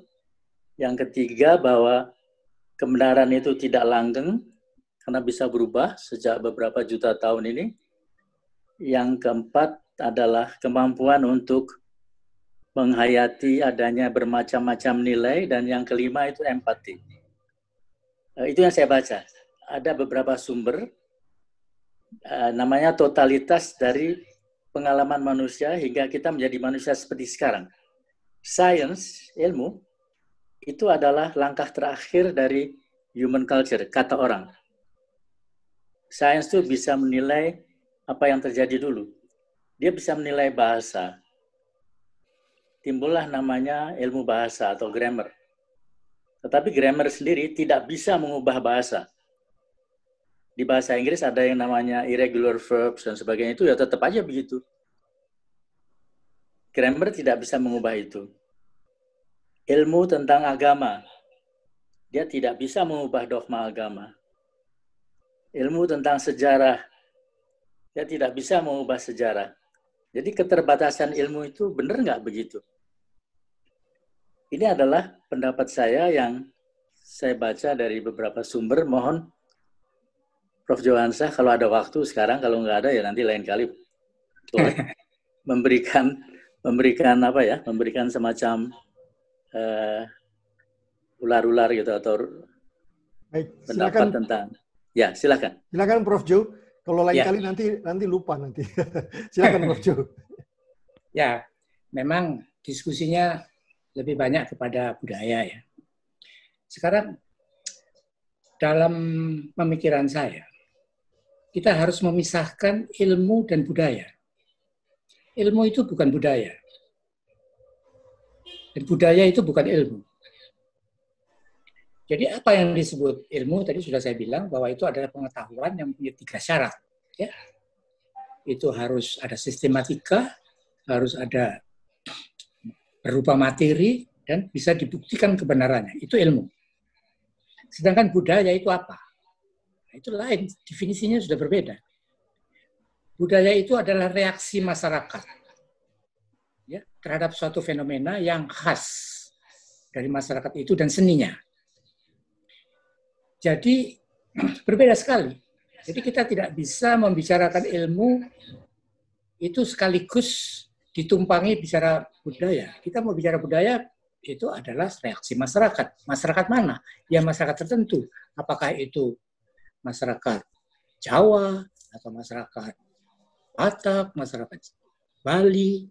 Ya, dia punya budaya-budaya yang berbeda satu sama lain. Ya. Nah, kalau itu ilmu pasti alam, itu universal. Kalau itu ilmu sosial, hanya terbatas pada ruang hukumnya misalnya, gitu ya, terbatas. Ya. Jadi kita bicara, menurut saya nggak bisa membicarakan itu secara yang sini menghadap ke sana, jadi tumpang tindih seperti itu agak tidak bisa mengatakan begitu. Jadi apalagi tentang perkembangan dari budaya, mulai dari Homo sapiens, ya, mulai dari manusia purba sampai kepada manusia yang ini, malahan sebenarnya kalau dari Darwin perkembangan manusia itu berasal dari apa? Jasad satu sel, jasad yang satu sel yang tanpa inti, kemudian berkembang menjadi yang satu berinti, kemudian menjadi multisel, kemudian menjadi binatang, menjadi ini dan lain-lain. Itu perkembangan biologis, bukan perkembangan budaya. Nah, perkembangan apakah kepandaian, ya, intelektual itu mengubah budaya? Pasti, ya, pasti ada hubungannya di situ, ya. Apalagi masyarakat ilmiah, misalnya itu ya, dengan budaya ilmiahnya. Itu jauh berbeda dengan masyarakat tradisional yang tidak mengenal atau tidak banyak mengenal tentang ilmu. Ya, saya mungkin tidak bisa memuaskan Prof. Samsu ya, karena saya terutama yang saya geluti adalah budaya ilmiah, gitu, bukan budaya-budaya umum yang mungkin banyak macam ragamnya. Ya. Demikian, Pak Moderator. Ya, terima kasih Prof. Terima kasih. Ada pertanyaan tertulis. Ya, terima kasih Prof. Samsu. Ini ada pertanyaan tertulis Prof. Jo dari Dr. Flo. Bagaimana berlatih untuk berpikir rasional dan bagaimana juga mengajak orang lain untuk ikut berpikir rasional? Terima kasih. Ya. Jadi untuk melatih itu, misalnya itu ya, itu dilakukan lebih baik dalam suatu pelajaran yang terstruktur menurut saya, ya, yang struktur. Misalnya diberikan suatu tanya jawab, misalnya, ya, dikasih cerita, ini. Coba ini cerita ini rasional, apa emosional, apa spiritual, misalnya begitu. Nah itu mereka akan terbiasa untuk mengolah, ya, pikirannya berdasarkan pola pikir yang 4 yang saya sebut tadi. Nah, terus dia sendiri kita minta, coba kamu sekarang bikin kalimat yang menunjukkan itu kalimat rasional. Kamu bikin kalimat yang spiritual. Ini. Nah, dengan demikian itu contoh-contoh kecil saja misalnya gitu ya. Itu dilakukan di sekolah dan ada jam tertentu yang dikhususkan untuk belajar berpikir rasional itu. Nah, selama ini kan enggak ada. Ya, dikirain ya sama saja itu berpikir rasional emosional itu enggak pernah dipisahkan. Nah, itu menurut saya pentingnya ya. Dan latihan-latihan itu memang mulai yang sederhana sampai yang besar. Yang saya sampaikan tadi itu yang sederhana yang kira-kira bisa dilakukan di setiap sekolah. Itu saya kira. Baik, terima kasih Prof. Jo. Apakah ada pertanyaan langsung? Silahkan kalau ada yang mau bertanya langsung. Saya ada pertanyaan Prof. Jo. Berapa lama lagi waktunya? Saya ingin tanya. Masih cukup masih ada waktu sekitar 15 menit. Masih cukup. Silakan Prof. Samsu. Baik. Saya ingin menanyakan sesuatu yang saya nggak tahu jawabnya sekarang. Betul. Apalagi saya, Prof. Manusia itu diciptakan atau hasil evolusi. Saya membaca kira-kira 4 juta atau kurang dari 4 juta tahun lalu itu ada makhluk perempuan yang bisa menurunkan simpanse dan sekaligus menurunkan manusia karena DNA-nya sangat mirip. Itu dibuktikan dengan penemuan penggalian-penggalian yang dilakukan kira-kira 50 tahun yang lalu gitulah. Manusia ini namanya atau makhluk ini namanya Ardi. Ardi, A-R-D-I. Kalau kita buka aja Google Ardi, who is Ardi? Dan hominid itu adalah Ardipithecus ramidus. Itu bukan Homo sapiens jadi. Nah, itu kalau kita melihat itu maka manusia itu dari evolusi. Tapi yang lain, percayakah kita bahwa manusia itu diciptakan oleh Tuhan mulai dari Adam sama Hawa? Yang mana yang benar ya? Jawabnya nggak usah benar sih. Karena mungkin jawabnya nggak tahu juga ya. Silakan aja Prof. Jo. Silakan Prof. Jo. Oke. Ya. Jadi sebenarnya kalau di dalam ilmu biologi yang diterima saat ini menjadi dasar dari pelajaran-pelajaran biologi bahwa manusia itu terjadi karena evolusi, ya, teori Darwin. Jadi seperti yang saya singgung tadi itu dimulai dengan jasad satu sel tanpa inti, ya. Kemudian itu berubah menjadi satu sel yang berinti, kemudian menjadi jasad yang multisel berubah lagi menjadi jalur tumbuh-tumbuhan, jalur jamur, dan jalur binatang. Jalur binatang pun itu berevolusi ya ribuan tahun sehingga menjadi manusia. Jadi kalau tanya tentang manusia itu mana, secara ilmiah itu jawabannya itu dari binatang. Karena itu yang dipakai sekarang dalam ilmu biologi. Itu dulu pada waktu ngomong, itu kita belum tahu DNA. Sekarang DNA sudah diketahui, dan dengan penemuan DNA itu semakin nyata. Ya, teori Darwin itu semakin nyata dan diterima. Misalnya tadi menyinggung dengan simpanse. Memang jumlah DNA dari simpanse dan manusia itu sangat dekat. Itu 98%, 98%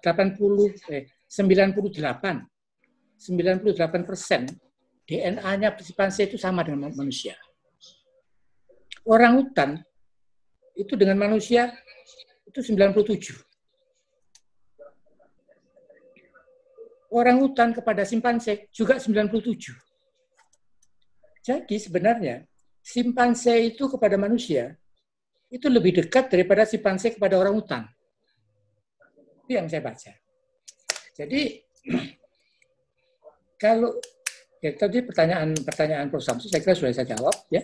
Kalau tanya manusia gitu ya, bukan kehidupan ya, tapi manusia ya. Manusia memang menurut teori ini yang diakui itu adalah evolusi dari binatang. Itu saya kira. Ya, terima kasih Prof. Terima kasih Prof. Samsul. Ada pertanyaan lagi? Pak Najatullah tadi mengangkat tangan ya? Mau bertanya lagi Pak Najatullah? Cukup, terima kasih. Oh iya. Ada pertanyaan lain?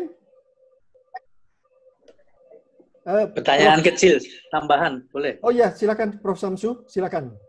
Tentang pemahaman kita arti kata profesionalisme. Yang harus kita ikuti yang mana? Yang saya paham, profesionalisme itu adalah perilaku seseorang yang bisa diobserve, yang bisa dilihat orang, bisa dinilai.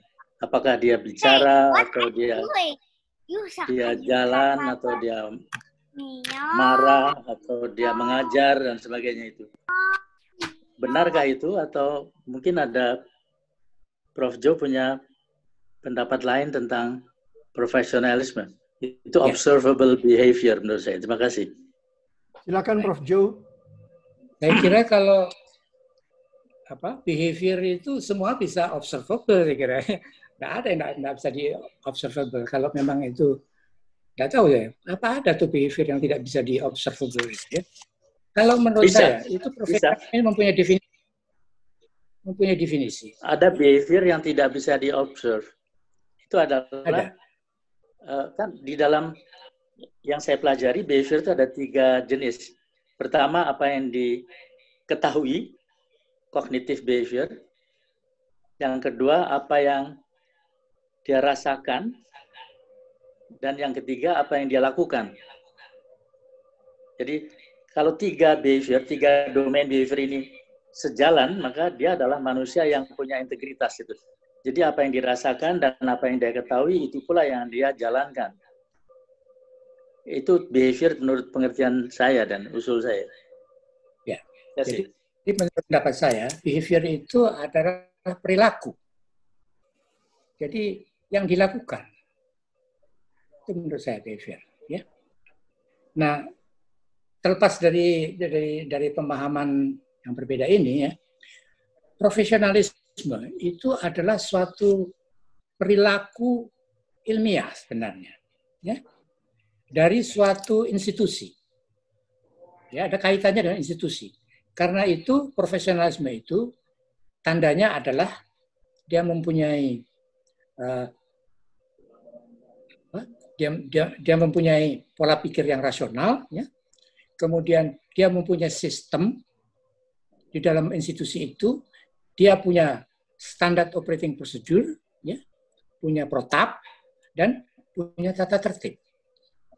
Nah, kalau ini semuanya itu dilakukan di dalam institusi itu, maka institusi itu adalah institusi yang profesional. Jadi kalau sekiranya itu tidak pakai sistem, sak maunya sendiri, kemudian tidak alat ukur, tidak ada protap, ya apanya yang profesional? Itu menurut saya. Jadi perilaku-perilaku profesional itu ya harus terkait dengan ini. Ya, harus berbudaya ilmiah, harus punya sistem yang berada di situ, siapa kepalanya, siapa sekretarisnya, siapa bagian penerangannya, misalnya siapa yang bagian itu sistem. Kemudian juga ada SOP-nya, standard operating procedure, bahwa untuk melakukan ini itu harus ada ABC-nya, itu tercatat, tertulis. Kemudian juga ada tata tertib, kalau masuk jam sekian, pulang sekian, misalnya. Nah, kalau itu semuanya baik, maka profesionalisme itu baik, menurut saya ya, terlaksana dengan baik, begitu. Itu profesionalisme menurut saya. Ya, seperti saya contoh tadi ya, bahwa profesionalisme itu bukan emosional, itu rasional. Jadi seperti petinju tadi itu, yang bertinju profesional, yang sampai berdarah-darah, kemudian komosio cerebri, jatuh, pingsan, sampai pingsan segala macam itu, ya, itu dia adalah lawan, bukan musuh. Kalau musuh itu emosional, tapi kalau lawan itu rasional. Jadi setelah selesai pertandingan, dia rangkulan, ini teman saya, ini partner saya. Itu adalah sifat-sifat profesionalisme yang tidak memasukkan unsur-unsur emosional. Itu pendapat saya. Ya, terima kasih Prof. Jo. Ini ada satu pertanyaan tertulis dari Bapak Marcelno Sakanto.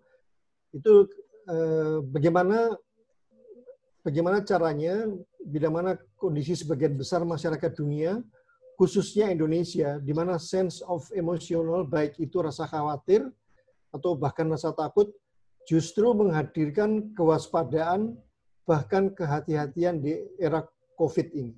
Karena tentunya sangat sulit untuk mengajak semua lapisan masyarakat untuk berpikir rasional. Mohon penjelasan.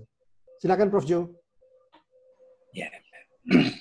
Jadi memang kekhawatiran itu adalah memang emosional, ya. Kekhawatiran, dan itu memang dipupuk, nggak apa-apa, tapi harus juga disertai dengan yang rasional. Jadi tidak berlebihan, ya, seperti itu tadi, atau menolak. Gitu. Itu yang saya singgung pada pertama kali pembicaraan saya, ya, bahwa kalau sampai terjadi suatu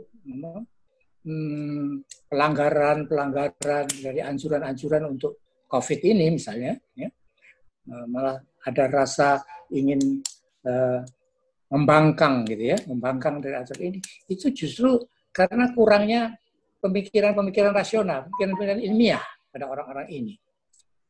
Jadi memang nanti ya kalau sekiranya itu sangat perlu, memang kita memerlukan otoritas dalam hal ini yang akan melaksanakan petunjuk-petunjuk yang harus dilakukan. Kita sebagai ilmuwan tentunya tidak mempunyai kewenangan untuk mengurung seseorang di rumahnya atau mengkarantina dan lain-lain. Itu kita mesti bekerja sama dengan otoritas, ya. Pemerintah daerah, pemerintah pusat, polisi, ya, Hansip dan lain-lain. Tapi jangan dipolisikan sendiri gitu. Jadi orang-orang yang tidak berhak jangan bertindak mau menghukum atau mengatur, ya, sehingga nanti bisa terlalu banyak barangkali, ya. Bukan tidak pada tempatnya. Jadi harus ada aturan yang mengharuskan siapa yang berhak untuk melakukan enforcement dari anjuran-anjuran pemerintah itu, ya, atau peraturan-peraturan pemerintah itu. Itu saya kira. Terima kasih. Ya, terima kasih Prof. Jo. Apakah ada yang mau bertanya langsung lagi? Baik, kita nampaknya sudah sampai di penghujung acara. Jadi saya atas nama Indonesia Bioethics Forum mengucapkan terima kasih kepada Profesor Dr. Joansyah Marzuki yang telah memberikan materinya sebagai pembicara tunggal dan banyak memberikan wawasan bagi kita, dan juga kepada para peserta yang telah berdiskusi aktif. Dan tidak lupa juga atas nama IBF kami mengucapkan terima kasih kepada Profesor Dr. Laksono Krisnantoro beserta KMK, PKMK, FK UGM Yogyakarta yang telah memfasilitasi sebagai host dari Zoom FGD IBF ini. Sekali lagi terima kasih. Kita akan berjumpa pada kesempatan berikutnya. Silakan Prof. Sedikit. Silakan Prof. Sebagai pesan terakhir, karena saya memang sangat berkeinginan ya bahwa filsafat ilmu dan budaya ilmiah itu digalakkan di perguruan tinggi. Ya, saat ini masih banyak perguruan tinggi yang mungkin tidak memberikan suatu pelajaran filsafat ilmu dan budaya ilmiah. Ya, bahkan tadi itu saya singgung juga sampai ke sekolah menengah.